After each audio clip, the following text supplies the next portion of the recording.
இல்லாத crypto currency முதலீட்டு திட்டத்தை இயக்கிய ஒரு மோசடி கும்பல் ஒன்று பணி ஓய்வு பெற்ற ஒருவரிடம் இருந்து 5,25,000 ரிங்கிட்டை மோசடி செய்தது. கடந்த மே 23ஆம் தேதி 71 வயதான அந்த ஆடவர் ஃபேஸ்புக்கில் கிரிப்டோ கரன்சி முதலீட்டு விளம்பரத்தை கண்டதாக மாவட்ட காவல்துறை தலைவர் ஏசிபி அஸ்லி முகமது நூர் கூறினார்.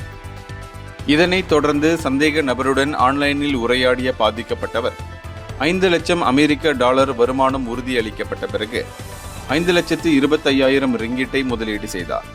இதனிடையே பாதிக்கப்பட்டவர் தனது ஓய்வூதிய சேமிப்பை பயன்படுத்தி ஆகஸ்ட் 20 மற்றும் 27ஆம் தேதிகளுக்கு இடையில் சந்தேக நபரின் கணக்கில் 7 பரிவர்த்தனைகள் வாயிலாக 5,25,000 ரிங்கிட் செலுத்தியுள்ளார்.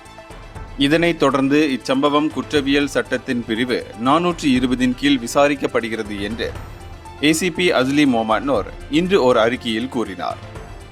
இந்தியர்களின் இதய குரல் மக்களோசை.